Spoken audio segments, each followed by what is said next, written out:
आज मी तुम्हाला फक्त 1 वाटी तांदळाच्या पिठापासून आणि अर्धी वाटी रव्यापासून इतके छान कुरकुरीत गरमागरम असे हे मेंदू वडे बनवून दाखवणार आहे। इडली सांबर आपण नेहमीच आवडीने खातो, मेंदू वडा वगैरे बाहेरून आणतो, पण घरच्या घरी खूप कमी वेळामध्ये खूप कमी साहित्यामध्ये तांदळाच्या पिठाचे इतके छान टेस्टी असे हे मेंदू वडे तयार होतात ना, की तुम्ही बाहेरून इडली डोसा आणि बाहेरचे मेंदू वडे आणण्यात विसरून जातात। तर चला बघूया आपण याला बनवायची झटपट रेसिपी। इकडे बघू शकता एका पॅनमध्ये 1 चमचा तेल किंवा तुम्ही इकडे तूप वापरू शकता। तर मी तूप 1 चमचा इकडे गरम केलेला आहे। याच्यामध्ये जिरे टाकायचे सर्वप्रथम आणि थोडंसं जिरेला तडतडून घ्यायचं। फक्त 1च चमचा तेल टाकायचं आहे किंवा तूप टाकायचं आणि 1-2 मिरच्या कट करून टाकायचं आपल्या मेंदू वड्याला थोडासा तिखटपणा येण्यासाठी। आणि मग याच्यामध्ये थोडं परतून झालं की याच्यामध्ये 1-अर्धा ग्लास पाणी टाकायचं किंवा 1.5 ग्लास पाणी टाकायचं आणि मिक्स करून घ्यायचं। आता थोडंसं पाणी गरम झालं की लगेच आपण 1 वाटी रवा याच्यामध्ये टाकून घ्यायचं। गरम पाण्यामध्ये अगदी टाकलं ना मग झटकीपट त्याचा गोळा तयार होतो, त्यापेक्षा थोडंसं पाणी गार असलं की व्यवस्थित थोडा वेळ भेटतो आपल्याला मिक्स करायला। आणि आता 1 वाटी इथे मी तांदळाचं पीठ टाकते। तांदळाच्या पिठापासूनच इडली डोसे वगैरे सगळे तयार होतात, त्यापेक्षा ना हे असं तांदूळ वापरून तांदळाचं पीठ वापरून तुम्ही घरच्या घरी मेंदू वडे बनवू शकता। हे बघा, रव्यासोबत तांदळाच्या पिठासोबत हे आपण बॅटर मिक्स करून घ्यायचं आणि मंद आच ठेवायची। जशी जशी याला वाफ लागते, गरम लागतं, तसं तसं हा बॅटर घट्ट होतं, नरम सॉफ्ट पडला जातो। याच्यामध्ये तेल वगैरे टाकायची काहीच आवश्यकता नाही, आपल्याला फक्त याला थोडंसं नरम सॉफ्ट करून घ्यायचं आणि मिक्स करून घ्यायचं। हे बघू शकता आता हे तांदळाचं पीठ आणि रवा एकजीव झालाय, जिरे तिखटपणा मिरचीचा आणि मीठ टाकून घेतलंय। आता आपल्याला हे थोडंसं थंड करून घ्यायचंय आणि मग प्लेटमध्ये काढून घ्यायचं। जसं मी काढून घेतलेलं आहे, थोडंसं एका वाटीमध्ये पाणी घ्यायचं आहे साईडला। काय होतं, चिटकलं जातं कधी कधी असं हाताला, त्यामुळे थोडासा हात ओलसरपणा करायचा, प्रेस करायचं, मऊ करायचं पीठ थोडंसं। आणि मग तुम्हाला मेंदू वड्याची साईज लहान मोठी जशी पण हवी तशी तुम्ही इथं करू शकता। गोलाकार करायचा, थोडं प्रेस करायचं तळ हातावर आणि असं हे मधोमध ह्याला होल पाडायचं। हे बघू शकता, हे असं सगळ्यांनाच माहिती आहे मेंदू वडा का म्हणजे साईज कशी असते। हे असं छान पैकी याला बनवायचं। हे असे मेंदू वडे लहान मोठे तुम्ही करू शकता, अगदी मोठे सुद्धा बनवू शकता जसे हॉटेलमध्ये भेटतात, किंवा लहान असे बनवू शकता। तर मी लहान करते, झटकीपट हे तयार होतात, पटापटा हे तयार होतात, काही वेळ लागत नाही। फक्त गोलाकार द्यायचा, प्रेस करायचा तळ हातावर आणि मधोमध असं थोडंसं याला प्रेस करायचं, म्हणजे गोलाकार बनला जातो। थोडासा याच्यामध्ये होल पाडायचा। हे बघा, परफेक्ट असे मेंदू वड्याची साईज झाली। आता मी हे सगळे करून घेते।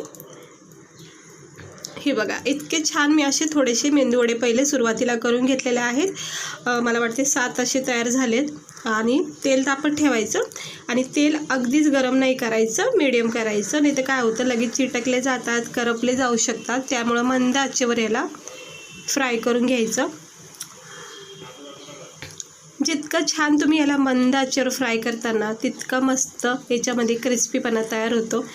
नाही तर हाय फ्लेमवर टाकलं आणि झटकेपट रंग तर चेंज होईल, झटकेपट परतल्या म्हणजे फ्रायसुद्धा होऊ शकतात, पण वरच्यावरच ते फ्राय होतील, आतून मात्र त्याच्यामधला कच्चापणा राहून जाईल। आता तांदळाचं पीठ आहे, रवा आहे, त्यामुळे छानपैकी याला फ्राय होणं खूप गरजेचं आहे। हे बघू शकता, मस्तपैकी असं मीडियम गॅसवर मी फ्राय करत आहे मेंदू वडे आपले तांदळाच्या पिठाचे। आणि 1-2-3 मिनटातच हे मेंदू वडे तयार होतात। ह्याच्यामध्ये छान असा रंग तयार होतो, बघू शकता, मस्त असे हे ब्राऊन स्पॉट याच्यावर यायला लागलेले आहेत। आणि थोडंसं हे फ्राय झाले ना, मग शेवटला तुम्ही हाय फ्लेम करून झटकीपट मग फ्राय करू शकता। पण सुरुवातीचं जे स्टेप असते ना, त्यावेळेस थोडासा मंदच गॅस ठेवायचा, जेणेकरून आतपर्यंत छानपैकी फ्राय होतील। पडला माझा कॅमेरा, असाच होतं माझ्याकडून नेहमी, सेटच होत नाही. तर बघू शकता, हे बघा किती सुंदर असा मस्तपैकी असा रंग आला आणि 2-3 मिनटातच हे इतके छान असे मेंदूवडे तयार होतात ना, बघू शकता तुम्ही किती मस्त वाटतात ते, पाचता क्षणी असे खाऊ वाटतात ते. परफेक्ट झाले, कुठेही तुटला गेला नाही, रव्याचा तांदळाचा कुठंच बॅटर अजिबात तेलामध्ये पडला गेला नाही आहे, व्यवस्थित झालेले आहेत. आता दुसरेसुद्धा 2-3 टाकून घेते, हे बघा. आणि सेम प्रोसेसनी मंद आचेवर मी याला फ्राय करते. थोडा वेळ द्यायचा पण व्यवस्थितपणे फ्राय करून घ्यायचं.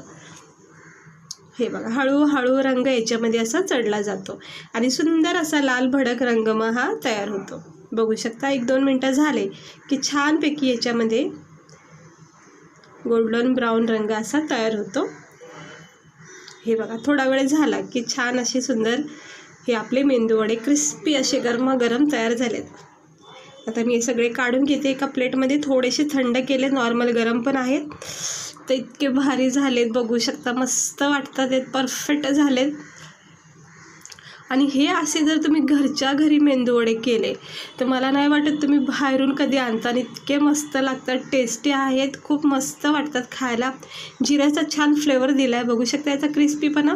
हे बघा, एकदम कडक झालेले आहेत आणि क्रिस्पी गरमागरम लागतात खायला. खोबऱ्याची चटणी सांबार बरोबर ना तुम्ही याला खाऊ शकता.